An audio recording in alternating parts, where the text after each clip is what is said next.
Les armes circulent dans le monde entier, bien au-delà des zones de conflit. Cette prolifération est la cause directe de nombreuses violences. Homicides, tortures, viols, arrestations arbitraires, atteinte à la liberté de manifester et même de s'exprimer. Selon Amnesty International, près de 500 000 personnes sont tuées chaque année par arme à feu, que ce soit ou non en temps de conflit. Mais aux États-Unis, l'un des grands arguments pour le port d'armes est le suivant. C'est parce qu'il n'y a pas assez d'armes qu'il y a de la violence. D'après eux, si tout individu était armé, il n'y aurait pas de tuerie. Dans notre rubrique débat d'aujourd'hui, David, Stéphanie et Mathilde vont donner leur avis sur ce thème. Faut-il arrêter de vendre des armes ?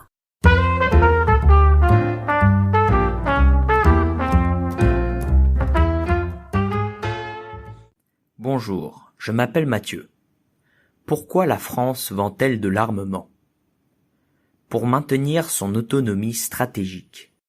Je pense que la France est obligée d'avoir un armement produit au niveau national. Car si nous dépendions des livraisons américaines, c'en serait fait de notre autonomie. Un exemple récent, les drones que l'armée française utilise sont fabriqués aux États-Unis et restent pilotés par des Américains. Par conséquent, sans armes françaises, il n'y a pas d'autonomie stratégique. Je suis pour. Bonjour, je m'appelle Stéphanie. Aux États-Unis, posséder une arme est un droit constitutionnel protégé par les lobbyistes. Et pour cause, ce secteur pèse lourd dans l'économie américaine.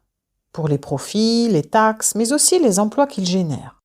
Alors c'est pas demain que les politiciens interdiront la vente libre des armes sur leur territoire.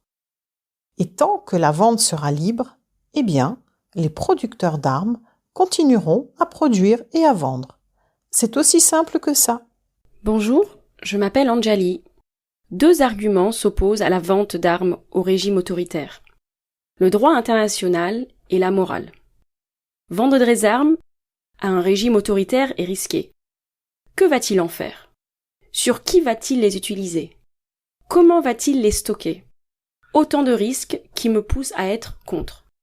De plus, je pense qu'accepter de vendre des armes à ces régimes, c'est fermer les yeux et consolider ces mêmes gouvernements.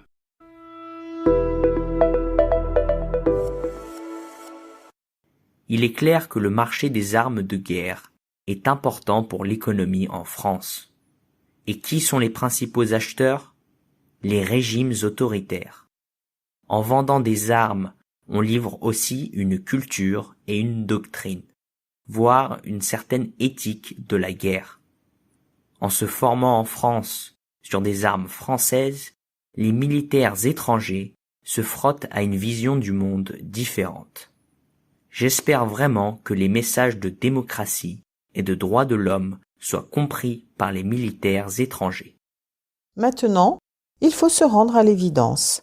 C'est un atout économique.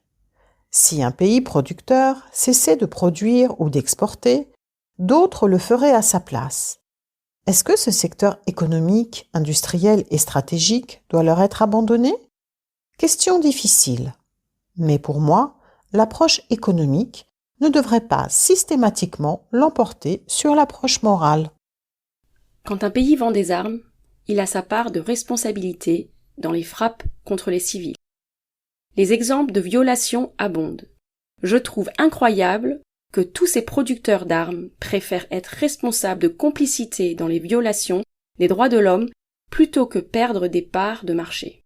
Et quand on décide d'un éventuel embargo, ça arrive toujours trop tard, une fois que le crime a été commis.